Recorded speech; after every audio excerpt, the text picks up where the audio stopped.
இந்த நாளிலே நாம் தியானிக்க இருக்கிற தலைப்பு திருமண வாழ்வில் தேவன். நம்முடைய வாழ்க்கையிலே மிக உயர்ந்த உசிதமான உன்னதமான ஒரு காரியம் திருமணம் என்பது. நாம் தாயின் வயிற்றிலே பிறந்து வளர்ந்து பின்பு திருமண காலங்கள் வரும் பொழுது திருமண பந்தத்திலே ஈடுபடுகிறோம். அந்த காரியம் என்பது தேவனால் நியமிக்கப்பட்டது. நம்முடைய பிறப்பு எப்படி தேவனால் நியமிக்கப்பட்டதோ அதே போல நாம் இந்த பூமியிலே மகிழ்ச்சியோடு, சந்தோஷத்தோடு, சமாதானத்தோடு, ஆசீர்வாதத்தோடு தேவனுக்கு மகிமையாய் வாழும்படியாக குடும்பம் என்ற ஸ்தானத்திலே நாம் நிலைத்திருக்க தேவன் கொடுத்த ஒரு ஸ்தானம், ஒரு அழைப்பு, அது திருமண வாழ்வு. இந்த திருமணம் என்பது மனிதனுடைய கண்டுபிடிப்பு அல்ல.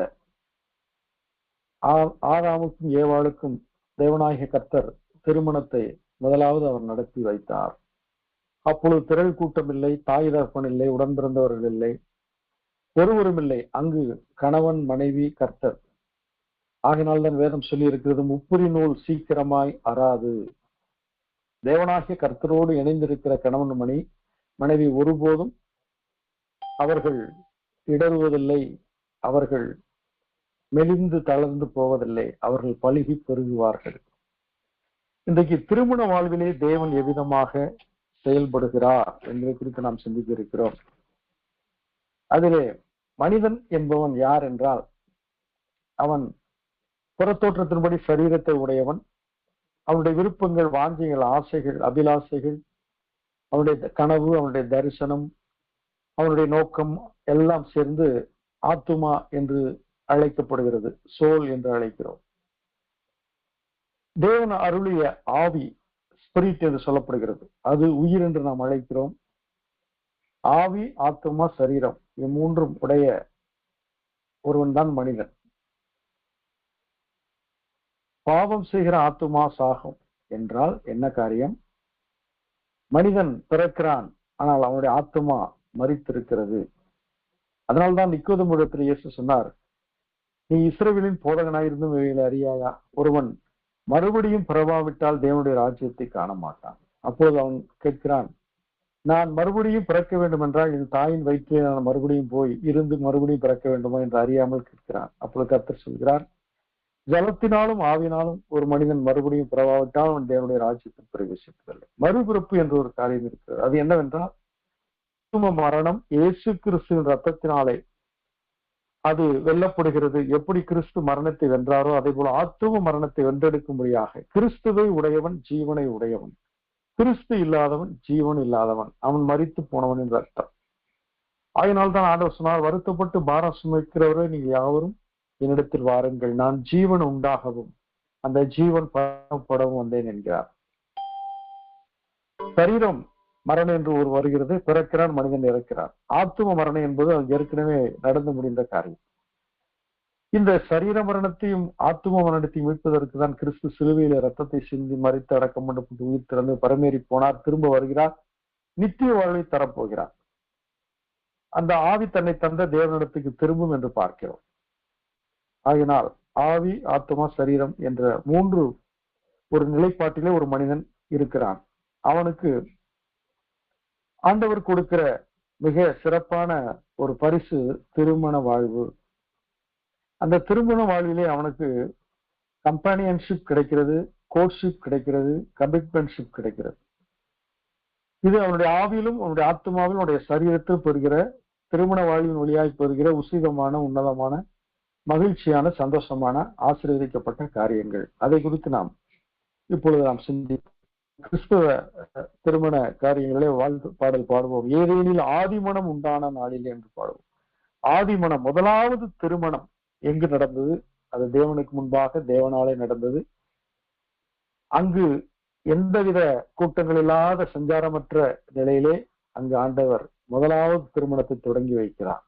இன்றைக்கு உலகமெங்கும் திருமணங்கள் நடந்து கொண்டிருக்கிறது. ஆனால் அதையும் உடைக்கும்படியாக லிவிங் டுகெதர் என்று சொல்லி திருமணம் இல்லாத ஒரு ஆண் பெண் உறவிலே மக்கள் வாழத் தொடங்கி இருக்கிறார்கள். இதெல்லாம் தேவனுக்கு விரோதமான காரியங்கள். அவரை அவமானப்படுத்தும்படியாக, அவருடைய திட்டங்களை சீர்குலைக்கும்படியாக சாத்தான் கொண்டு வருகிற காரியங்கள். மனிதர்கள் சிலர் அதை அங்கீகரித்து அதையும் திருமணம் இல்லாமல் நாங்கள் வாழ்கிறோம் என்று வெளிநாடுகளிலே அதை வாழ்ந்து கொண்டிருக்கிறார்கள்.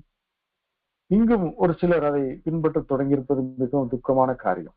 ஆகையினால் திருமண பந்தம் என்பது தேவனால் நியமிக்கப்பட்ட ஒரு உடன்படிக்கை. இட் இஸ் எ கவனன்ட் என்று சொல்கிறோம். ஒரு ஆணுக்கும் பெண்ணுக்கும் திருமண பந்தத்திலே உடன்படிக்கை நிகழ்கிறது. அந்த உடன்படிக்கையை காண்கிறவர், கேட்கிறவர், அதை உறுதிப்படுத்துகிறவர் அந்த முதலாவது திருமணத்தை ஏற்படுத்தி நடத்தின அந்த தேவனாகிய கர்த்தர். ஆகையினால்தான் ஒரு உறுதிமொழி எடுக்கிறார்கள். இன்பத்திலும் துன்பத்திலும் வாழ்விலும் சால்விலும் மரணம் நம்மை பிரிக்க மட்டும் நான் பிறர் முகம் பாராமல் இருப்பேன் என்றெல்லாம் சொல்லி உறுதிமொழி எடுக்கிறார். அது ஒரு கவனன்ட். திருமணம் என்பது ஒரு கான்ட்ராக்ட் கிடையாது, அது ஒரு ஒப்பந்தம் கிடையாது, அது ஒரு உடன்படிக்கை. ஒப்பந்தம், கான்ட்ராக்ட் என்பது குறித்த நாட்களுக்கு இருக்கும், விருப்பம் இருந்தால் இருப்பார்கள், இல்லை என்றால் பிரிந்து போய்விடுவார்கள். கான்ட்ராக்டை நல்லிஃபை பண்ணலாம், அவமாக்கலாம். ஆனால் திருமணத்தை அப்படி செய்ய முடியாது. காரணம், திருமணம் என்பது தேவனால் உண்டாக்கப்பட்டது. தேவன் இணைத்ததை மனிதன் பிரிக்காதிருக்க கடவுள் என்று சொல்லப்பட்டிருக்கிறது. ஆகினால் ஒரு மிகப்பெரிய பந்தம், ஒரு இணைப்பு, ஒரு பிணைப்பு, அது திருமணத்திலே தேவன் தருகிறார். இந்த திருமணத்தை தேவன் முதன்மைப்படுத்தினபடியினால் என்ன வாசிக்கிறோம்? ஆதியாகமத்திலே முதல் அதிகாரத்திலே 6ஆம் நாள் வரைக்கும், ஆதாம் வரைக்கும் அவர் படைத்து முடித்தது நல்லது என்று கண்டார். ஆனால் அவன் தனிமையாக இருப்பது நல்லது அல்ல என்று கண்டார். அவனுக்கு அயர்ந்தனித்தை வர செய்து அவன் விழாவில் ஒரு எலும்பை எடுத்து அந்த எலும்பின் வழியாக ஏவாளை படைத்து ஆண்டவர் ஆதாமிடத்திலே கொண்டு வருகிறார். அப்பொழுது அவன் மனுஷி என்று பெயரிடுகிறான். ஆதாம் சொல்கிறான், இவள் என் எலும்பில் எலும்பும் என் மாம்சத்தில் மாம்சமுமாய் இருக்கிறாள். இவள் மனுஷனில் எடுக்கப்பட்டபடியினால் மனுஷி எனப்படுவாள் என்றான். இது நிமித்தம் புருஷன் தன் தகப்பனையும் தன் தாயையும் விட்டு தன் மனைவியோட இசைந்திருப்பான், அவள் ஒரே மாம்சமாய் இருப்பார்கள் என்று பரிசுத்த ஆவியானவர் தாய் தகப்பன் இல்லாத காலங்களில், அவர்கள் உருவாக்கப்படாத காலங்களில் தேவனாகிய கர்த்தரும் ஆதாமும் ஏவாளும் உண்டாக்கப்பட்டு திருமண பந்தத்தில் இணைக்கப்பட்ட பொழுது பரிசுத்த ஆவியானவர் எழுதி வைத்திருக்கிறார், அவன் தன் மனைவியோட இசைந்திருப்பான், இணைந்திருப்பான், இசைந்திருப்பான், பிணைந்திருப்பான், அவர்கள் ஒரே மாம்சமாய் இருப்பார்கள். பவுல் எபேசியர்கள் நிருபத்திலே சொல்கிறார், இந்த ரகசியம் பெரியது என்கிறார். இட்ஸ் எ மிஸ்ட்ரி என்கிறார். அது திருச்சபைக்கும் கிறிஸ்துக்கும் உள்ள உறவை போல, அது கணவனுக்கும் மனைவிக்கும் உள்ள உறவாக சொல்லப்பட்டிருக்கிறது. ஆகையினால் இங்கு நாம் முதலாவது பார்க்கிற காரியம் கம்பானியன்ஷிப், தோழமை. ஒரு கணவன் ஒரு மனைவி இணைக்கப்படுவதன் முதல் காரியம் அவர்கள் பரஸ்பர அன்புள்ளவர்களாக, சிநேகமுடையவர்களாக, ஃப்ரெண்ட்ஸாக இருக்க வேண்டும் என்பதுதான் தேவனுடைய முதல் அடிப்படை அழைப்பு. அன்பில்லாதவன் தேவனை அறியான் என்று சொல்லப்பட்டிருக்கிறது. அன்பு சகலத்தையும் தாங்கும், சகிக்கும், நம்பும், விசுவாசிக்கும். சிநேகிக்கிறவன் எல்லா காலத்திலும் சிநேகிப்பான். இதுதான் திருமண பந்தத்திலே வெளிப்படுத்தப்பட வேண்டிய கோட்பாடு. எல்லா காலங்களிலும் சிநேகிக்க வேண்டும். மனைவியோ கணவனோ நஷ்டப்பட்டாலும், கஷ்டப்பட்டாலும், வியாதிப்பட்டாலும், வேதனைப்பட்டாலும், சறுக்கினாலும், விழுந்தாலும், எழுந்தாலும், துன்பங்களை ஏற்படுத்தி கொண்டிருந்தாலும் நேசித்துக் கொண்டே இருக்க வேண்டும். சிநேகிதன் எக்காலத்திலும் சிநேகிப்பான். வேதம் என்ன சொல்லி இருக்கிறது? முடிவு பரியந்தம் சீஷர்களிடத்திலே தேவனாகிய கிறிஸ்து இயேசு அன்பு வைத்தார்.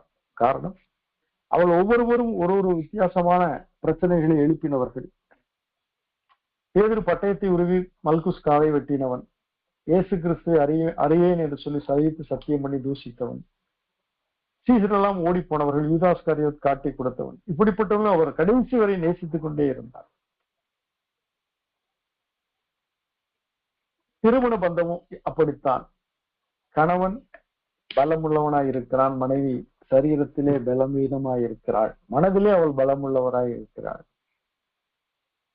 இவ்விதமாக they are not competitors but they are complements to each other. அவர்கள் இருவரும் குறைகளை நிறைவாக்குகிற, குறைகளை நீக்கி நிறைவாக்குகிற காம்ப்ளிமெண்ட்ஸ், அவர்கள் பரிசுகள், ஒருவருக்கு ஒரு பரிசுகளாய், ஏதுக்களாய், உதவி செய்கிறவர்களாய், கம்பெனியன்ஸாய் இருக்கிறார்கள், நண்பர்களாய், தோழியாய் இருக்கிறார்கள். இந்த நட்பும் தோழமையும் உறவும் இருக்கிறதா என்பதுதான் கேள்வி. குடும்பங்களிலே இன்றைக்கு அன்பு இருக்கிறதா? ஒரு சிறிய அளவிலே ஒரு நகைச்சுவை காணப்படுகிறதா? ஒரு உற்சாகம் இருக்கிறதா? குடும்பத்திலே கணவனும் மனைவியும் பரஸ்பரம் ஒரு நடைபயிற்சிக்கு போகிறார்களா? அளவலாவுகிறார்களா? பேசிக் கொள்கிறார்களா? இருதயத்தில் இருப்பதை மறைக்காமல் ஒருவருக்கொருவர் அவர்கள் தெரிவித்துக் கொள்கிறாரா என்பது மிக மிக நல்ல குடும்பத்திற்கான அழகு. இன்றைக்கு நேரம் இல்லை என்று சொல்கிறோம். 24 மணி நேரத்தை கர்த்தர் பட்சபாதமின்றி, பாரபட்சமின்றி அவர் நியாயமா எல்லாருக்கும் கொடுத்திருக்கிறார். எல்லாருக்கும் 24 மணி நேரம் தான். ஆனால் அந்த 24 மணி நேரத்திலே தேவனுக்கு நாம் எவ்வளவு நேரம் கொடுக்கிறோம்? தேவனிடத்திலே நாம் இணைந்திருந்தோமானால் கணவன் மனைவி உறவு சிறப்பா இருக்கும். ஆகினால்தான் நாம் ஏற்கனவே கேட்டோம், முப்புரி நூல் சீக்கிரமாய் அறாது, ஒண்டியாய் இருந்து விழுகிறவனுக்கு ஐயோ, 2 பேராய் படுத்திருக்கிறவனுக்கு சூடு உண்டாகும் என்று சொல்லப்பட்டிருக்கிறது. ஒருவன் விழுந்தால் மற்றவன் தூக்கி விடுவான் என்று சொல்லப்பட்டிருக்கிறது. என்ன காரியம் இங்கு? கணவனும் மனைவியும் கர்த்தரோடு இணைந்திருந்தால் அந்த வாழ்க்கை ஆசீர்வாதமாயிருக்கும். கர்த்தரோடு உள்ள உறவு குறையும் பொழுது, கர்த்தரோடு உள்ள உறவு முறியும் பொழுது, கர்த்தரோடு உள்ள உறவு தூரமாகும் போது கணவன் மனைவி உறவு சீர்குலையும். அதிலே பிரச்சனை வரும். ஏவாள்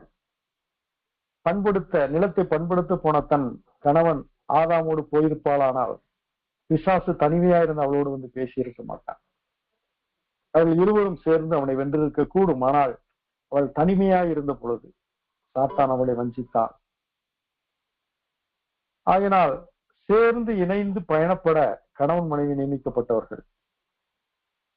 இது நுகம். திருமணம் என்பது நுகம் என்று சொல்லப்பட்டிருக்கிறது. அந்நிய நுகத்திலே அவிசுவாசுடனே பிணைக்கப்படாதிருப்பீர்களாக என்று குறிஞ்சிருக்கு பவுல் எழுதியிருக்கிறார்.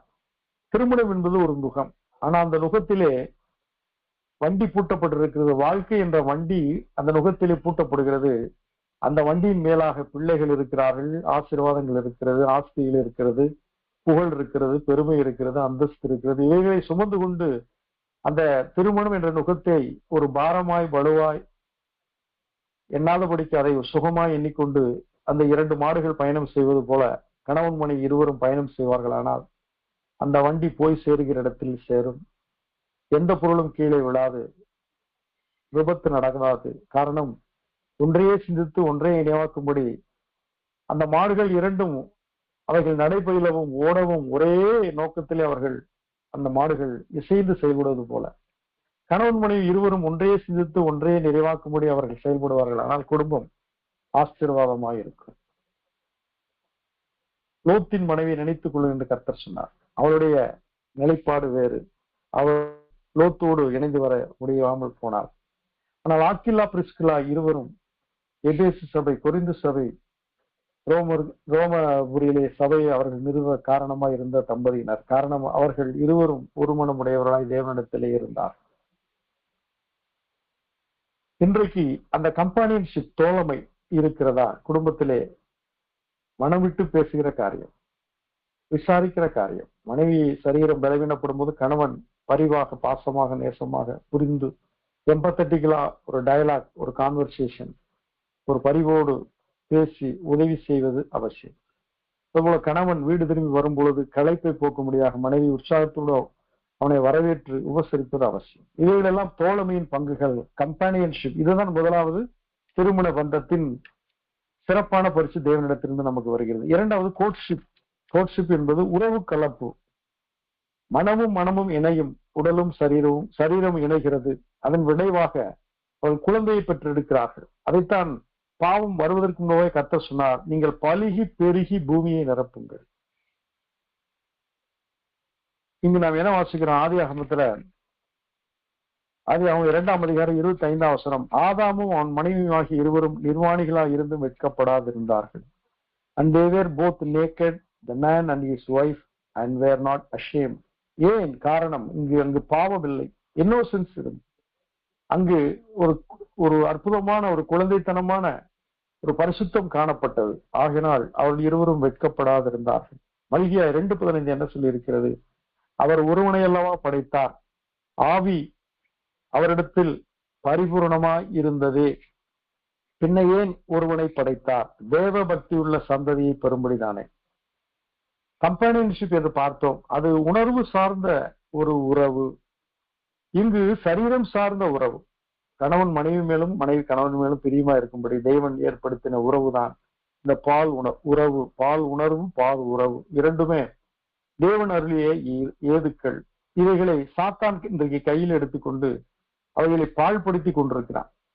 ஒரு வீட்டிலே அரிவாள், கத்தி மற்றும் சுத்தி இவைகளெல்லாம் இருக்கு. இவைகளெல்லாம் பயன்படுகிற கருவிகள். ஆனால் இவைகள் கொலை கருவிகளாக மாற்றப்படக்கூடும். அது யார் கையில் வருகிறதோ அதை போல இன்றைக்கு பால் உணர்வும் பால் உறவும் தவறான சிந்தையுள்ள நபர்களிடத்திலே வரும் பொழுது திரைப்படத்துறையாளர்களும் இன்னும் எழுத்தாளர்களாலும் இவைகள் பாழ்படுத்தப்பட்டு விட்டன. இவைகளெல்லாம் பரிசுத்தம் என்று சொல்லி நாம் பார்க்கிறோம். அதை குறித்து நாம் வாசிப்போம். எபேசியர் 5:31-32 இது நிமித்தம் மனுஷன் தன் தாப்பனையும் தாயை விட்டு தன் மனைவியுடன் இசைந்து இருவரும் ஒரே மாம்சமாயிருப்பார். கோட்ஷிப் என்று நாம் சொல்கிறோம், உறவு கலப்பு. அவள் இருவரும் சரீரத்திலே அவர்கள் இணைந்திருக்கிறார்கள். அவர்கள் வேறே வேறே மாம்சம் அல்ல, வேறே வேறே எலும்பும் அல்ல, ஒரே சரீரம், ஒரே எலும்பு, ஒரே மாம்சமாய் இருக்கிறார்கள். அதைத்தான் பவுல் எழுதுகிறார், இந்த ரகசியம் பெரியது. This is a great mystery என்று அவர் எழுதுகிறார். நான் கிறிஸ்துவை பற்றியும் சபையை பற்றியும் சொல்லுகிறேன். கிறிஸ்து சபையிடத்தில் எவ்விதமாய் அன்பு கூர்ந்தாரோ, கிறிஸ்து சபையை அறிந்தது போல, சபையானது கிறிஸ்துவை அறிந்தது போல, கணவன் மனைவியையும் மனைவி கணவனையும் அறிவதே இந்த கோட்ஷிப் என்று நாம் பார்க்கிறோம். இது தேவனுடைய பார்வையிலே அது அவரால் கொடுக்கப்பட்ட ஈவு, த டிவைன் கோட்ஷிப். இது ஒரு பரிசுத்தமான ஒரு ஒரு இணைப்பு, ஒரு பிணைப்பு என்று சொல்லலாம். எபிரேயர் 13:4 விவாகம் யாவருக்குள்ளும் கனமுள்ளதாயும் விவாக மஞ்சம் அசூசிப்படாததாயும் இருப்பதாக. Marriage is honourable among all and the bed undefiled. திருமணம் என்பது மிக கனத்திற்குரியது. ஒரு ஆண் ஒரு பெண் இணைக்கப்படுவது என்பது அது கனமான ஒரு காரியம். இன்றைக்கு திருமணம் ஆகாமல் ஆணும் பெண்ணும் போவதை பார்த்து அவர்கள் எள்ளி நகையாடுவார்கள், அவளை கேலி பேசுவார்கள், பரிகசிப்பார்கள், குற்றம் சாட்டுவார்கள், கோபப்படுவார்கள். காரணம், திருமணத்திற்கு முன்பான அந்த ஆண் பெண் உறவு அல்லது ஒரு பயணம் அது கனவீனம் உள்ளது. ஆனால் ஒரு திருமணம் முடிந்த பிறகு ஆணும் பெண்ணும் இணைந்து அவர்கள் போகும் பொழுது அவருடைய காரியங்கள் அனைத்தும் கனமுள்ளதாய் காணப்படுகிறது. விவாகம் யாவருக்குள்ளும் கனம் உள்ளது. அதற்கடுத்த வசனம், விவாக மஞ்சம் அசூசிப்படாதிருப்பதாக. அப்படி என்றால் என்ன அர்த்தம்? கணவன் மனைவியிடத்திலும் மனைவி கணவனிடத்தில் அன்பாய் இருக்கிற அந்த சரீர சந்தோஷங்கள் அவர்கள் ஆசீர்வதிக்கப்படுவதாக, குழந்தைகளை பெற்றெடுப்பதாக, ஒருவரிடத்தில் ஒருவர் அன்பை வெளிப்படுத்துகிற காரியமாய் இருக்கிறது. த பெட் அன்டிஃபைல்ட் என்று சொல்லப்பட்டிருக்கிறது. மட்டுமல்ல, தொடர்ந்து இங்கே ஆக்கியோன் எழுதுகிறார், எபேசியருக்கு எழுதின அந்த பவுல் எழுதுகிறார், வேசி கல்லறையும் விபச்சாரக்காரரையும் எபிரேயராக்கியோன் எழுதுகிறார், வேசி கல்லறையும் விபச்சாரக்காரரையும் தேவன் நியாயம் தீர்ப்பார். இங்கே திருமணத்தை சொல்லிவிட்டு திருமணத்திலே இருக்கிற அந்த விவாக மஞ்சம் அது தேவனுக்கு முன்பாக பரிசுத்தமாக இருக்கிறது. அந்த பால் உணர்வும் பால் உறவும் தேவனுக்கு முன்பாக அது அவருடைய சித்தத்தை செய்கிறதாக, பரிசுத்த சந்ததியை பெற்றெடுக்கிற ஒரு அற்புதமான ஒரு இடமாக அதை காணப்படுகிறது. அதை அசுசிப்படுத்துவதை பார்த்து என்ன வேதம் சொல்கிறது? அவர்கள் வேசி கள்ளர்கள், விபச்சாரக்காரர்கள், இவர்களை தேவன் நியாயம் தீர்ப்பார் என்று சொல்லப்பட்டிருக்கிறது. உன்னத பட்டியல் 2:5-6 திராட்சரசத்தால் என்னை தேற்றுங்கள், கிச்சிலி பழங்களால் என்னை ஆற்றுங்கள், நேசத்தால் சோகமடைந்திருக்கிறேன். சூலமித்தியாள் தன்னை நேசித்த மெய்ப்பனாகிய சாலமன் அவன் சக்கரவர்த்தி என்று அறியாமல் அவள் சொல்கிறாள், நான் என் நேசரை தேடுகிறேன், நான் இப்பொழுது சோகமடைந்து விட்டேன், ஆகையால் என்னை தேற்றுங்கள், என்னை ஆற்றுங்கள், திராட்சை ரசத்தால் என்னை தேற்றுங்கள். கிச்சிலி பழங்கள் என்பது ஆப்பிள் குறிக்கிறது. ஆப்பிள் பழங்களால் என்னை ஆற்றுங்கள், நேசத்தால் நான் சோகமடைந்திருக்கிறேன். அதற்கு அடுத்த வசனம் எவ்விதமாக சொல்லப்படுகிறது? அவர் இடதுகை என் தலையின் கீழ் இருக்கிறது, அவர் வலதுகை என்னை அணைத்துக் கொள்கிறது. இது ஒரு அற்புதமான கணவன் மனைவிக்குள்ள உறவை குறித்து சொல்லப்படுகிறது. இதுதான் திருச்சபைக்கும் கிறிஸ்துவுக்கும் உள்ள உறவு. திருச்சபை சோர்ந்து போகும்போது ஆண்டவர் தேற்றுகிறார், திருச்சபை சோகமடையும் பொழுது கர்த்தர் ஆற்றுகிறார். அதைத்தான் நாம் இங்கு சூலமித்தியால் சாலமோனுக்குள்ள உறவை குறித்து பார்க்கிறோம். அவர் இடதுகை என் தலையின் கீழ் இருக்கிறது, அவர் வலதுகை என்னை அணைத்துக் கொள்கிறது.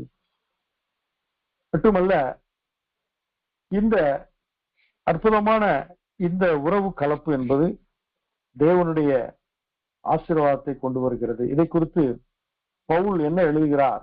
1 கொரிந்தியர் 7ஆம் அதிகாரம் 2 முதல் 5 வசனங்களிலே திருச்சபையிலே, கொரிந்து திருச்சபையிலே நிறைய பிரச்சனைகள் உண்டானது.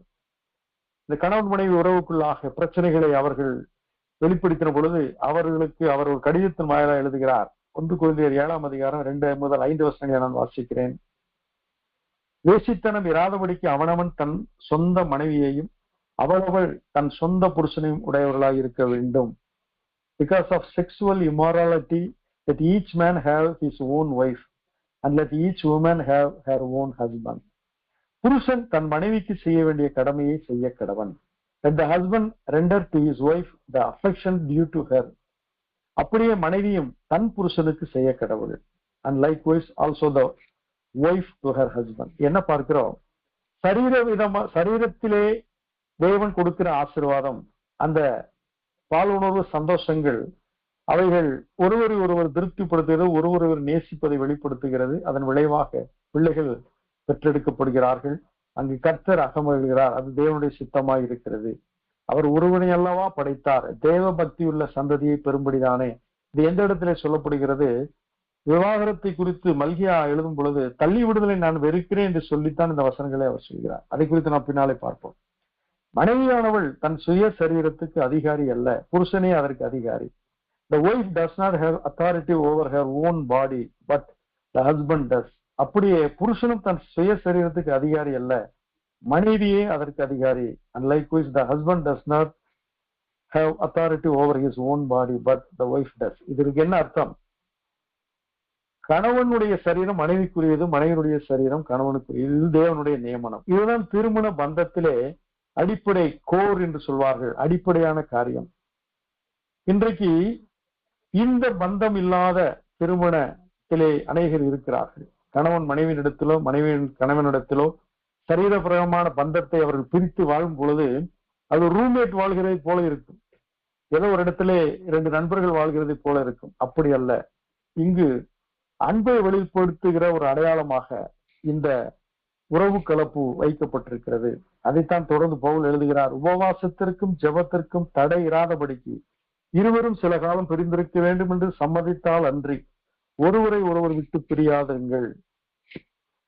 உங்களுக்கு விரதத்துவம் இல்லாமையால் சாத்தான் உங்களை தூண்டி விடாதபடிக்கு மறுபடியும் கூடி வாழுங்கள். Do not deprive one another except with consent for a time, that you may give yourself to fasting and prayer, and come together again, so that Satan does not tempt you because of your lack of self-control. என்ன சொல்லப்பட்டிருக்கிறது? கணவன் மனைவி திருமண பந்தத்தில் இணைக்கப்பட்ட பின்பு அவர்கள் பிரிந்து போகவே கூடாது. இன்றைக்கு பணம் சம்பாதிப்பதற்காக அநேகர் பிரிந்து போய்விடுகிறார்கள். இன்னும் சில காரியங்களுக்காக வெகு காலங்களாய், வெகு நாட்களாய், வெகு வருடங்களாக கணவன் மனைவி கணவனை விட்டு பிரிந்து போய் விடுகிறார்கள். இது தேவனுக்கு உகந்ததா? இது தேவனுக்கு உகந்த திருமண பந்தமா என்றால் இல்லை. என்ன சொல்லப்பட்டிருக்கிறது?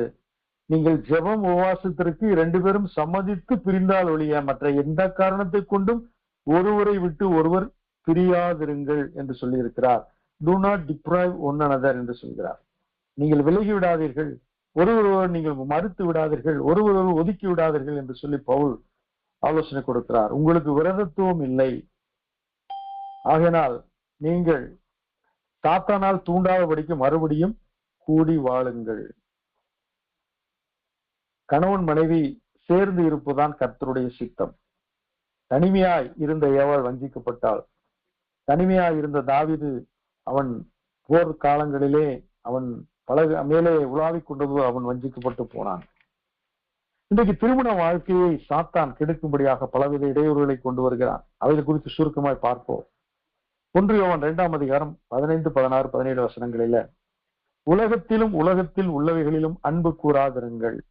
ஏனெனில் மாம்சத்தின் இச்சையும் கண்களின் இச்சையும் ஜீவனத்தின் பெருமையுமாகிய உலகத்தில் உள்ளவைகள் எல்லாம் பிதாவினால் உண்டானவைகள் அல்ல, அவைகள் உலகத்தினால் உண்டானவைகள். என்ன பார்க்கிறோம்? இந்த பூமியிலே, உலகத்திலே திருமண பந்தத்தை, திருமண உறவை, திருமண வாழ்வை கெடுக்கிற காரியங்களை சாத்தான் வைத்திருக்கிறான். நம்முடைய திராட்சை தோட்டம் பூவும் பிஞ்சுமாய் இருக்கிறது. திராட்சை தோட்டங்களை கெடுக்கிற சிறு நெறிகளையும் குழி நெறிகளையும் பிடியுங்கள் என்று உன்னத பாட்டிலே நாம் வாசிக்கிறோம். திராட்சை தோட்டம் என்பது கனிகளை கொடுக்கிற அற்புதமான ஒரு இடம். திருமண பந்தம் என்பது அது மகிழ்ச்சியையும் சந்தோஷத்தையும் பிறப்பிக்கிற ஒரு இடம். ஆனால் அங்கு வெளியிலிருந்து எதுவும் வரவில்லை. உள்ளுக்குள்ளாகவே சிறு நெறிகள், குழி நெறிகள் அங்கு திராட்சை தோட்டத்துக்கு உள்ளாகவே இருக்கின்றன.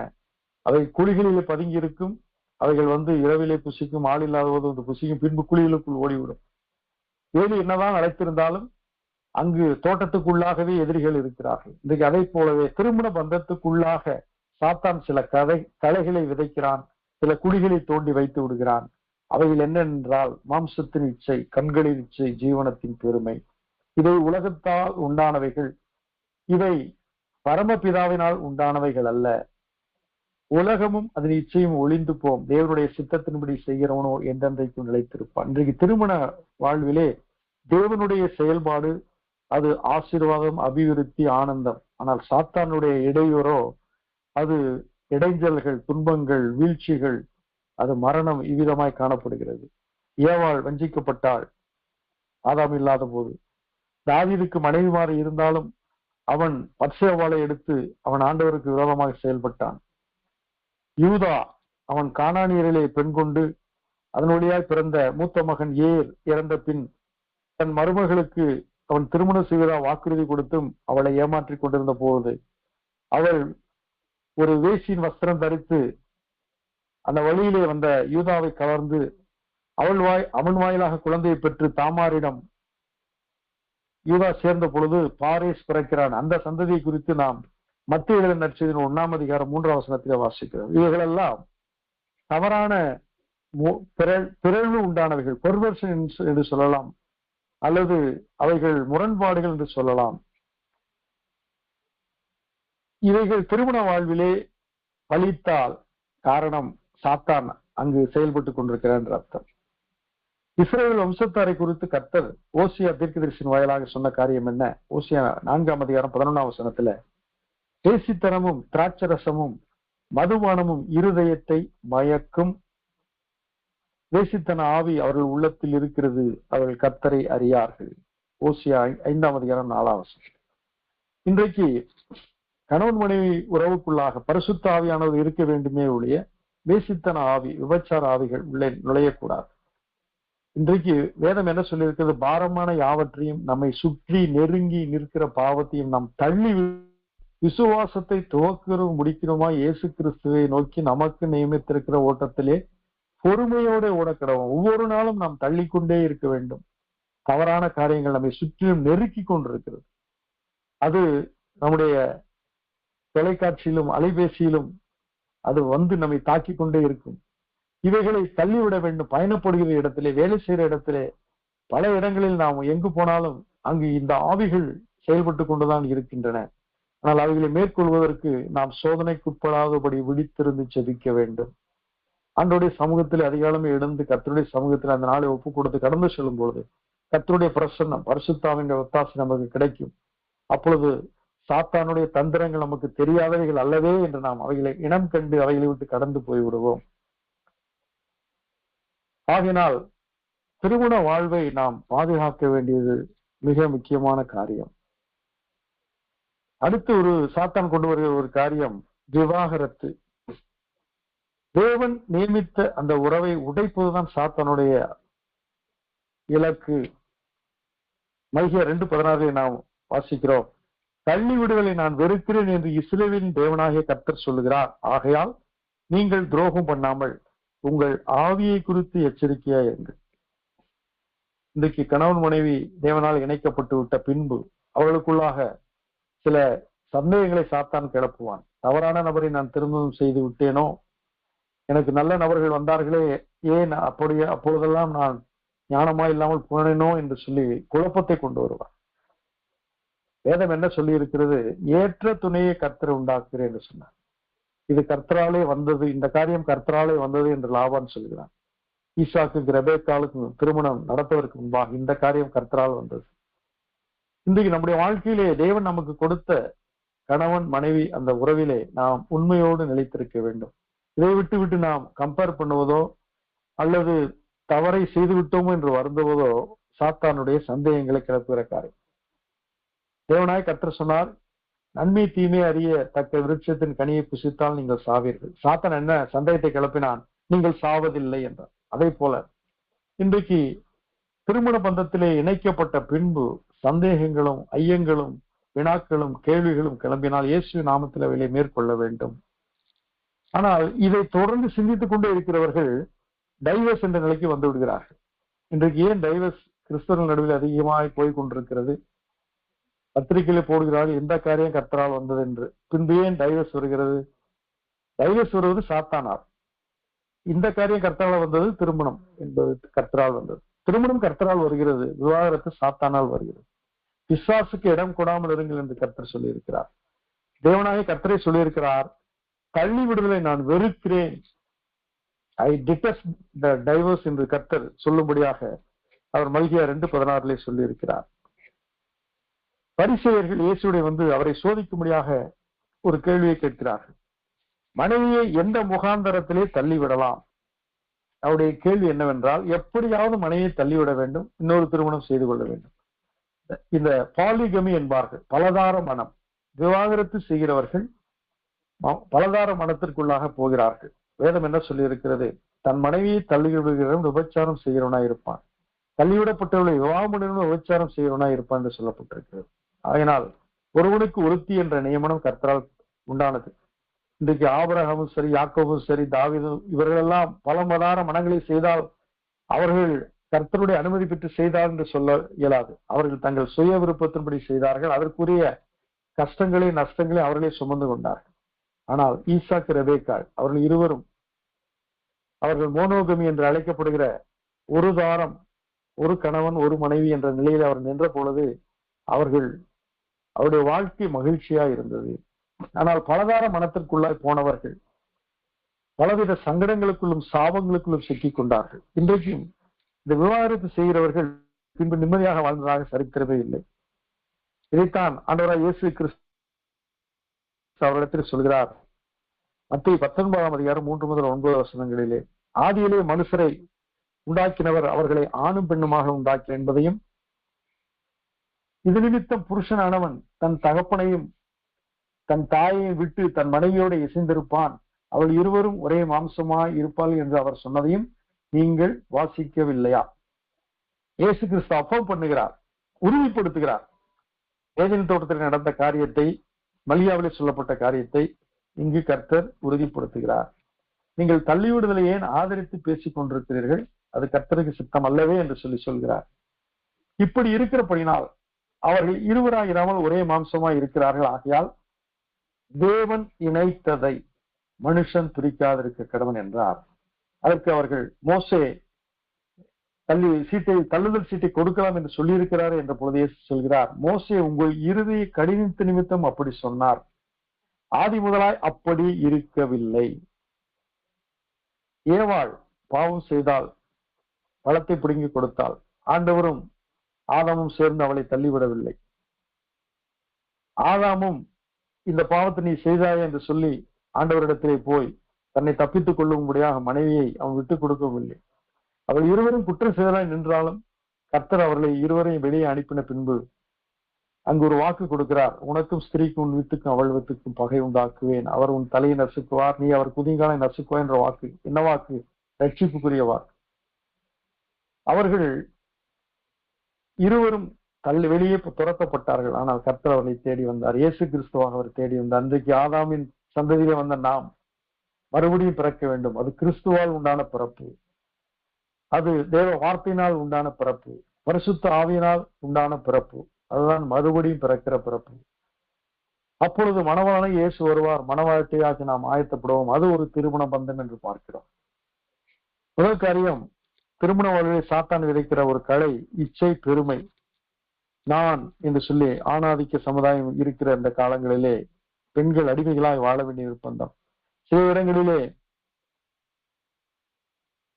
ஆகாப் உடைய மனைவி போல மிக பெண்ணாதிக்கம் கொண்டவர்களும் இருக்கிறார்கள்.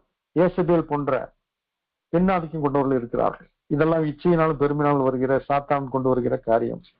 இரண்டாவது விவாதத்தை குறித்து பார்த்தோம். மூன்றாவதாக மன்னியாமை மறக்காமை. கணவன் தவறு செய்தாலும் மனைவி தவறு செய்தாலும் அதை மன்னிப்பது நம்மேல் விழுந்த கடமை. கிறிஸ்து உங்களுக்கு மன்னிப்பது போல நீங்களும் ஒருவருக்கு ஒருவர் மன்னியுங்கள் என்று கர்த்தர் சொல்லி இருக்கிறார்.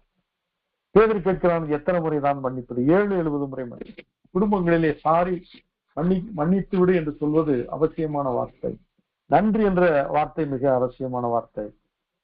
இங்கிலாந்திலே தேங்க்யூ சாரி என்ற வார்த்தை அதிகமாக பயன்படுத்துவார்கள். ஆகினால் அங்கு அதிகமான முரண்பாடுகள் சண்டைகள் வராதபடிக்கு அவர்கள் வாழ்ந்து கொண்டிருக்கிறார். இன்றைக்கு நாம் மனைவியிடத்திலே கணவனும் கணவனிடத்திலே மனைவியும் மன்னிப்பு கேட்பதும் நன்றி சொல்வதும் அவசியம், அத்தியாவசியம். எபேசியர் 4:26 நீங்கள் கோபம் கொண்டாலும் பாவம் செய்யாதிருங்கள். இன்றைக்கு கணவன் மனைவியை பலவீனமாய் பாண்டமாய் இருக்கிற பொழுது, உலகத்தை குறித்து அதிகமாக அவள் அறியாமல் சில தவறுகளை செய்யும் பொழுது கணவன் கோபித்துக் கொள்கிறான், அவளை திட்டுகிறான், தவறான வார்த்தைகளை பயன்படுத்துகிறான். ஆனால் வேதம் என்ன சொல்லி இருக்குது? நீங்கள் கோபம் கொண்டாலும் பாவம் செய்யாதிருங்கள். சூரியன் அஸ்தமிக்கிறதுக்கு முன்பே உங்கள் எரிச்சல் தனியே கடவுள். தூங்கும் முன்பாக இருவரும் பரஸ்பரம் உட்கார்ந்து பேசி, நான் கோபப்பட்டதுக்காக மன்னிப்பு கேட்கிறேன். அவர்கள் சொல்வார்கள், நான் உங்களை கோபப்படுத்தினதற்காக நான் மன்னிப்பு கேட்கிறேன் என்பார்கள். இவ்விதமாக பரஸ்பரம் அந்த எரிச்சல் அந்த கோபம் எல்லாம் தணிந்து தூங்க செல்ல வேண்டும். எபேசியர் 5:28 தன் மனைவியில் அன்பு கூறுகிறவன் தன்னில் தான் அன்பு கூறுகிறான். மனைவியை நேசிக்கிறவன் தன்னை நேசிக்கிறான். அதைத்தான் ஆண்டவர் சொன்னார், உன்னிடத்தில் நீ அன்பு கூறுவது போல. இதற்கு என்ன விளக்கம்? நீ உன் மனைவியை நேசித்தால் உன்னிடத்தில் நீ அன்பு கூறுகிறாய் என்று அர்த்தம். இன்றைக்கு மனைவியை நேசிக்கிறவர்கள் தன்னிடத்திலே அன்பு கூறுகிறார்கள். வேதம் என்ன சொல்லியிருக்கிறது? மூடன் தன் சரீரத்தை தன் கைகளை கட்டி கொண்டு தன் சதையை தின்கிறான். அவன் யார்? தன் மனைவியை வெறுக்கிறவன், தன் மனைவி மேல் கசந்து கொள்கிறவன், தன் மனைவியை வேதனைப்படுத்துகிறவன் தன்னைத்தானே அழித்துக் கொள்கிறான் என்று பார்க்கிறோம். தன் மனைவியில் அன்பு கூறுகிறவன் தன்னில் தான் அன்பு கூறுகிறான். எல்லாவற்றையும் இழந்த யோபு அவன் மரண தருவாயில் இருக்கிற நேரத்திலே அவன் மனைவி சொல்கிறாள், நீ தேவனை தூஷித்து ஜீவனை விடு. அதற்கு அவன் சொல்லுகிற மாறுத்திரம் என்ன? நீ பைத்தியக்காரி பேசுகிறது போல பேசுகிறாய். நீ பைத்தியக்காரி என்று புல் ஸ்டாப் வைக்கல, போல என்று சொல்கிறார். ஒரு உவமையை சொல்கிறார். நீ பைத்தியக்காரி எல்லாம் பேசுறதை கேட்டிருக்கியா, அது போல நீயமா பேசுறேன் என்று சொல்கிறார். நீ பைத்தியக்காரி பேசுகிறது போல பேசுகிறாய். கர்த்தரிடத்தில் நன்மை பெற்ற நான் தீமை பெறக்கூடாதா என்று சொல்கிறார். அதே மனைவிடத்தில் அவன் 10 பிள்ளைகளை பெற்றான். அவனுடைய முன்னிலைமை பார்த்து அவனுடைய பின்னிலைமை கர்த்தர் ஆசீர்வதித்தார். காரணம், யோபு ஒரு சிறந்த கணவன், அற்புதமான ஒரு கணவன். தன் மனைவி அவள் அவிசுவாசியா இருந்தாலும், பிசாசுக்கு அவள் இடம் கொடுத்தவளா இருந்தாலும், செத்துப்போ என்று சொல்லி அவள் தன்னை வேதனைப்படுத்தும்படியாக பேசினாலும் கூட அவளிடத்தில் அவன் அன்பாயிருந்தான். இன்றைக்கு தன் மனைவியில் அன்பு கூறுவன் தன்னில் தான் அன்பு கூறுகிறான். எபேசியர் 5:29 தன் சொந்த மாம்சத்தை பகைத்தவன் ஒருவனும் இல்லையே. கர்த்தர் சபையை போஷித்து காப்பாற்றுகிறது போல ஒவ்வொருவனும் தன் மாம்சத்தை போஷித்து காப்பாற்றுகிறான். இதுக்கு சபையை கர்த்தர் காக்கிறார். அதே போல சபை பலவீனம் உள்ளது. சபையை பாருங்கள், பிரசங்க நேரத்தில் பலர் தூங்கி கொண்டிருப்பார்கள். சபை ஆராதனையிலே சிலர் ஏனோதானம் என்று இருப்பார்கள். இன்றைக்கு கிறிஸ்தவ வாழ்க்கையிலே ஒரு சிலர் ஏனோதானம் என்று இருக்கிறார். வேதத்தை வாசிப்பதில்லை, ஜெயிப்பதில்லை, ஆண்டவரை நோக்கி பார்த்து வேண்டிக் கொள்வதில்லை, பரிசுத்தத்தை காப்பதில்லை, நீதி செய்வதில்லை. ஆனாலும் அவர்கள் கிறிஸ்தவ என்று சொல்லப்பட்டிருக்கிறார்கள். இவர்கள் சபையார். இவர்களை ஆண்டவர் போஷித்து இன்னும் காப்பாற்றிக் கொண்டுதான் இருக்கிறார். அதே போல பலவீனமுள்ள சரீரமுள்ள மனைவி நடத்திலே கணவன் அன்பு கூர்ந்து மனைவியை போஷித்து பாதுகாக்க வேண்டும், காப்பாற்ற வேண்டும். செக்யூரிட்டி என்று சொல்லப்பட்டிருக்கிறது.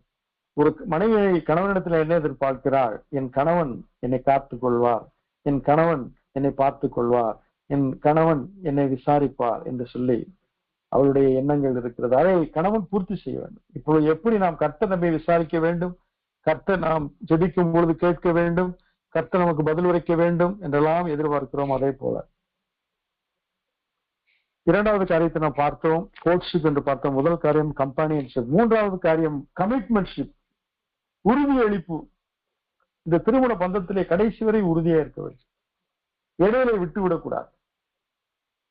இது ஆத்தும பிணைப்பு என்று நாம் பார்க்கிறோம். சரீர பிணைப்பு என்பது கோட்ஷிப் என்று பார்த்தோம். கம்பானியன்ஷிப் என்பது அது உணர்வு கலந்த கலப்பு, அது ஆவிக்குரிய ஒரு பிணைப்பு என்று பார்த்தோம். இந்த கமிட்மெண்ட்ஷிப் என்பது மனதிலே, நம் சிந்தையிலே, நம்முடைய விருப்பத்திலே, நம்முடைய ஆத்துமாவிலே இருக்கிற ஒரு பிணைப்பு. தட் இஸ் கமிட்மெண்ட் பார்க்கிறோம். எபேசியர் 5ஆம் அதிகாரம் 20-33 வசனங்களிலே நம்முடைய கர்த்தராகிய இயேசு கிறிஸ்துவின் நாமத்தினாலே எப்பொழுதும் எல்லாவற்றுக்காகவும் பிதாவை தேவனை ஸ்தோத்தரித்து தெய்வ பயத்தோட ஒருவருக்கொருவர் கீழ்ப்படிந்திருங்கள். Submitting to one another in the fear of God. கணவன் மனைவிக்கு சப்மிட் பண்ண வேண்டும், மனைவி கணவனுக்கு சப்மிட் பண்ண வேண்டும். இந்த சப்மிஷன் என்பது ஒரு அற்புதமான ஒரு காரியம். இந்த சப்மிஷன் இருக்குமானால் குடும்பம் சந்தோஷமா இருக்கும். மனைவிகளே, கர்த்தருக்கு கீழ்ப்படுகிறது போல உங்கள் சொந்த புருஷருக்கு கீழ்ப்படியுங்கள். Wives, submit to your own husbands as to the Lord. இங்கும் சப்மிஷன் என்ற வார்த்தை வருகிறது. கிறிஸ்து சபைக்கு தலையா இருக்கிறது போல புருஷனும் மனைவிக்கு தலையாய் இருக்கிறான். அவரே சரீரத்திற்கும் இரட்சகராய் இருக்கிறார். For the husband is head of the wife, as also Christ is head of the church, and he is the savior of the body. இங்கு திருச்சபைக்கு கிறிஸ்து தலையாய் இருக்கிறார், மனைவிக்கு புருஷன் தலையாய் இருக்கிறான் என்பது திருச்சபை குறிக்கிறது. இங்கு சரீரம் என்பதும் மனைவியை குறிக்கிறது. இங்கு சரீரத்துக்கும் திருச்சபைக்கும் கர்த்தர் இரட்சகராய் இருக்கிறார். அதே போல மனைவிக்கு இரட்சகனாக, ஒரு பாதுகாவலனாக, தேவைகளை சந்திக்கிற நபராக, புரிந்து கொள்கிற நபராக கணவன் இருந்தாக வேண்டும். ஆகையினால்தான் 24ஆம் வசனம் சொல்லப்பட்டிருக்கிறது, சபையானது கிறிஸ்துவுக்கு கீழ்ப்படுகிறதோடு மனைவிகளும் தங்கள் சொந்த புருஷனுக்கு எந்த காரியத்திலும் கீழ்ப்படிந்திருக்க வேண்டும். Therefore, just as the church is subject to Christ, so let the wives be to their own husbands in everything என்று சொல்லப்படுகிறது. எல்லாவற்றிலும் எந்த காரியத்திலும் கீழ்ப்படிந்திருக்க வேண்டும், சப்மிட் பண்ண வேண்டும் என்று சொல்லப்பட்டிருக்கிறது. புருஷர்களே, உங்கள் மனைவிகளில் அன்பு கூறுங்கள், அப்படியே கிறிஸ்துவும் சபையில் அன்பு கூர்ந்து தாம் அதை திருவசனத்தை கொண்டு தண்ணீர் முழுக்கினால் சுத்திகரித்து பரிசுத்தமாக்குவதற்கும் கரை திரை முதலானவைகள் ஒன்றும் இல்லாமல் பரிசுத்தமும் பிழையற்றதுமான மகிமையுள்ள சபையாக அதை தமக்கு முன் நிறுத்திக் கொள்வதற்கும் தம்மைத்தாமே அதற்காக ஒப்புக் கொடுத்தார். that he might present her to himself. என்ன பார்க்கிறோம்? எப்படி கிறிஸ்து சபையை உண்டாக்கினாரோ, சபையை பாதுகாத்து வருகிறாரோ, அதே போல கணவன் மனைவியை கைப்பிடித்த நாளிலிருந்து மரணம் பிரிக்கும் வரைக்கும் கண்மணி போல பாதுகாக்க வேண்டும். அப்படியே புருஷர்களும் தங்கள் மனைவிகளை தங்கள் சொந்த சரீரங்களாக பாவித்து they ought to love their own wives as their own bodies. அவர்களில் அன்பு கூற வேண்டும். இந்த அன்பு கூறுதல் என்பது அவசியம். தன் மனைவியில் அன்பு கூறுகிறவன் தன்னில் தான் அன்பு கூறுகிறான். தன் சொந்த மாம்சத்தை பகைத்தவன் ஒருவனும் இல்லையே. கர்த்தர் சபையை போஷித்து காப்பாற்றுகிறது போல ஒவ்வொருவனும் தன் மாம்சத்தை போஷித்து காப்பாற்றுகிறான். நாம் அவருடைய சரீரத்தின் அவயவங்களாயும் அவருடைய மாம்சத்திற்கும் அவருடைய எலும்புகளுக்கும் உரியவர்களாய் இருக்கிறோம். For we are members of his body, of his flesh and of his bones. எப்படியும் உங்களிலும் அவனவன் தன்னிடத்தில் அன்பு கூறுவது போல தன் மனைவியிடத்தில் அன்பு கூற கடவன், மனைவியும் புருஷனிடத்தில் பயபக்தியாய் இருக்க கடவுள்.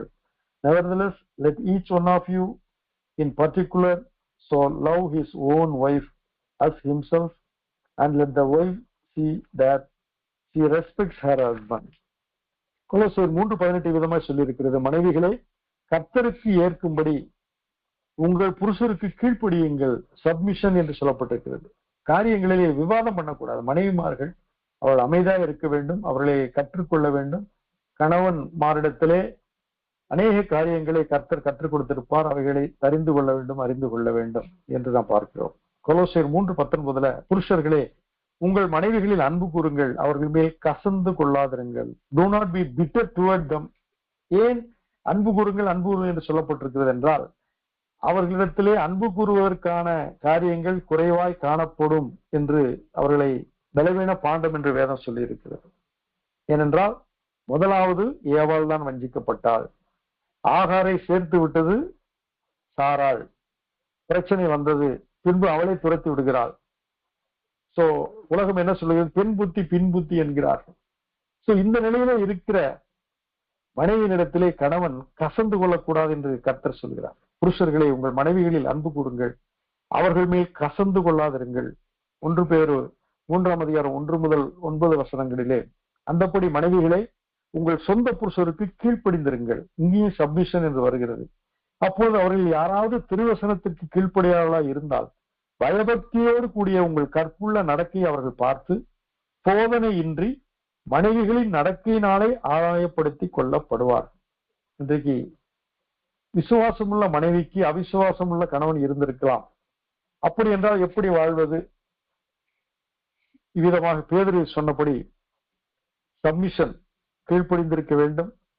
அப்படி இருக்கும் பொழுது கணவன்மார் தேவனுடைய வசனத்துக்கு கீழ்ப்படியாதவர்களா இருந்தால் அவளுக்கு போதனை அவர்கள் கேட்க மாட்டார்கள், சர்ச்சுக்கு வரமாட்டார்கள், பைபிள் படிக்க மாட்டார்கள், ஊழியக்காரன் வந்து அவர்கள் எழுந்து போய்விடுவார்கள். இப்படிப்பட்ட நபர்களை யார் ஆதாயம் பண்ண முடியும் என்றால் அந்த மனைவியே ஆதாயம் பண்ண முடியும். எப்படி? அவர்கள் கிறிஸ்துவை வெளிக்காட்டும்படியாக அவர்கள் சப்மிஷனோடு இருக்கும் பொழுது, அவர்கள் கீழ்ப்படிந்திருக்கும் பொழுது, அன்பு பாராட்டும் பொழுது, நேசிக்கும் பொழுது. நீதிமொழிகள் 37 சொன்னபடி குணசாலியான ஸ்திரியாக அவர்கள் வாழும் பொழுது, திருவசனத்துக்கு கீழ்ப்படியாதவர்கள் பயபக்தியோடு கூடிய மனைவிமாருடைய கற்புள்ள நடக்கையை அவர்கள் பார்த்து போதனையின்றி மனைவிகளின் நடக்கையினாலே ஆதாயப்படுத்திக் கொள்ளப்படுவார்கள். இங்கு கிறிஸ்து புல்பிட் வழியாக வெளிப்படவில்லை, ஆனால் அந்த மனைவியின் வழியாக வெளிப்படுகிறார். அந்த மனைவி ஒரு நற்குணசாலியா இருக்கும் பொழுது அதனால்தான் வேதம் என்ன சொல்லியிருக்கு? புத்தியுள்ள பெண் தன் வீட்டை கட்டுகிறாள் என்று சொல்லப்பட்டிருக்கு. இன்றைக்கு எத்தனையோ குடிகாரர்கள், எத்தனையோ அடிதடி செய்கிறவர்கள் கணவன்மார்களை கொண்ட மனைவிமார்கள் கணவனை ஆதாயப்படுத்தி இருக்கிறார்கள். திருச்சபையில் அவர்கள் சாட்சியாக வைக்கப்பட்டிருக்கிறார்கள்.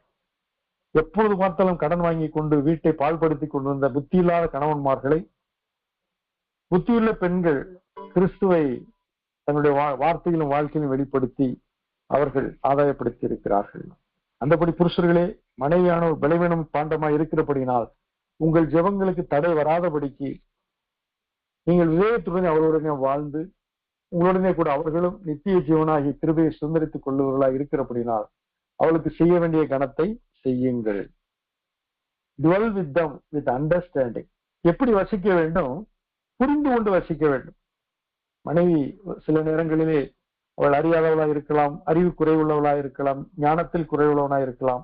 அப்படிப்பட்டவர்களை புரிந்து கொண்டு ஒரு ஆசிரியர் அறியாமல் தெரியாமல் வருகிற மாணவர்களை இறுதியாண்டு தேர்வுக்கென்று அவர்கள் நடத்தி செல்கிற பாதையிலே எவ்வளவோ திரும்ப திரும்ப சொல்லி சொல்லி அவர்களை தேர்ச்சி பெற வைப்பது போல கணவன் மனைவியையும் மனைவி கணவனையும் ஒருவர் தாங்கி அவர்கள் வாழ்க்கையிலே கர்த்தருடைய நாமத்தை பற்றி விசுவாசத்தினாலே முன்னேறி கொண்டு செல்ல வேண்டும். இந்த திருமண வாழ்க்கையிலே தேவன் எவ்விதமாய் இருக்கிறார் என்றால் அதை முதலாவது திருமண வாழ்க்கையை நடத்தினவர் தேவனாகிய கர்த்தர். புதிய ஏற்பாட்டிலே இயேசு கிறிஸ்து பாவிகளை ரட்சிக்க உலகத்துக்குத்தான் வந்தார். ஆனால் அவர் செய்த முதல் ஊழியம் ஒரு திருமண காரியத்திலே அவர் அழைக்கப்பட்டிருந்தார். கானா ஊரிலே ஒரு கல்யாணம் நடந்தது. இயேசுவின் தாயாக மரியாள் அங்கே இருந்தால் இயேசுவும் அவருடைய சீஷர்களும் அந்த திருமணத்துக்கு வரும்படி அழைக்கப்பட்டிருந்தார்கள். ஒருவேளை மரியாளுடைய உறவினருடைய திருமணமா அந்த திருமணம் இருந்திருக்க வேண்டும். இங்கு சாப்பாடு என்பது மிக மிக முக்கியமான ஒரு காரியம். சாப்பாடு சரியில்லை என்றால் கூப்பாடு அது அதிகமாகிவிடும். நம் ஊரிலே பாயாசம் பரிமாறப்படுவது போல அங்கு கலிலேயா யூதயா பகுதியிலே யூதர்கள் திராட்சை ரசத்தை பரிமாறுவார்கள். அது மிகவும் சிறப்பான ஒரு உபசரிப்பு. இங்கு என்ன நடந்தது? அந்த கல்யாணத்து விருந்திற்கு இயேசுவும் வந்திருக்கிறார், சீஷர்கள் வந்திருக்கிறார்கள், மரியாளும் இருக்கிறார்கள். அப்பொழுது திராட்சை ரசம் குறைவுபட்டது. இதை மரியாள் தன் பரிசுத்தாவினால் பரிசுத்தாவின் வாயிலாக கிறிஸ்துவை பெற்றெடுத்த மரியாள் அவரிடம் வந்து சொல்கிறாள், திராட்சை ரசம் குறைவுபட்டது. அப்பொழுது ஆண்டவர் சொல்கிறார், ஸ்திரியை உனக்கும் எனக்கும் என்ன, என் வேலை இன்னும் வரவில்லை.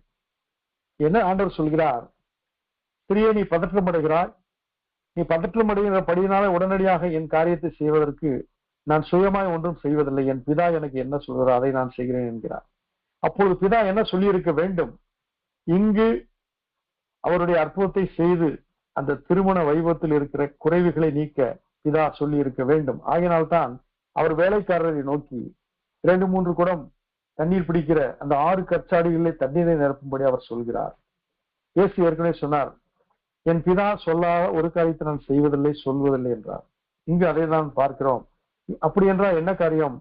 பிதாவானவர், குமாரனாய் கிறிஸ்துவானவர் அந்த திருமணத்திலே அவருடைய பிரசன்னத்தினாலே குறைகளை நீக்கும்படியாக அவர்கள் செயல்பட்டதை பார்க்கிறோம். இதைத்தான் நாம் ஏதேனிலே ஆதிமனம் உண்டான நாளிலே நாம் பாடுகிற அந்த பாடலிலே பார்க்கிறோம்.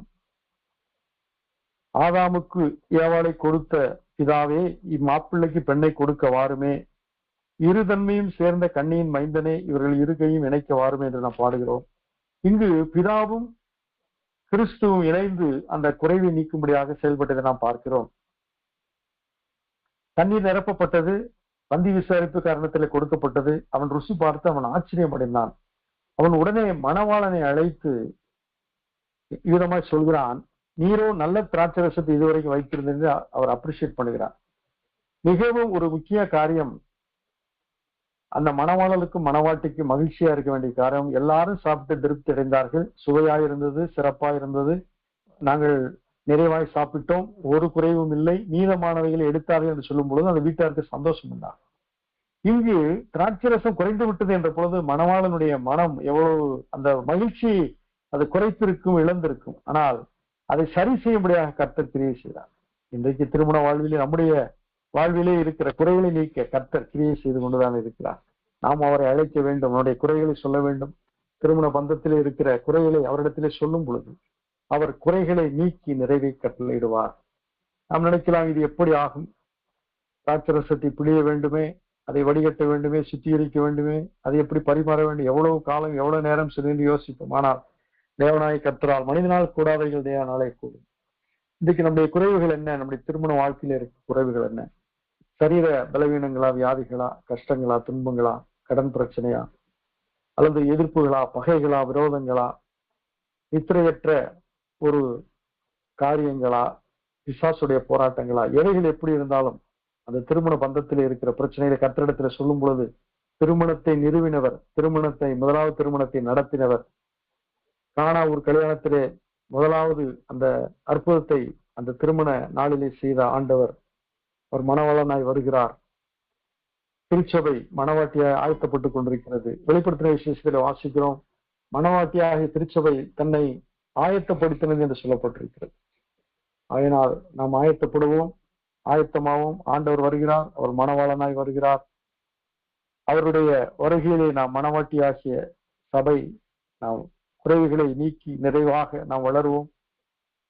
கிறிஸ்துவின் வளர்ச்சிக்கு ஒப்பான பூரண புருஷராகும்படி நாமும் வளர்ச்சியிலே வளருவோம்.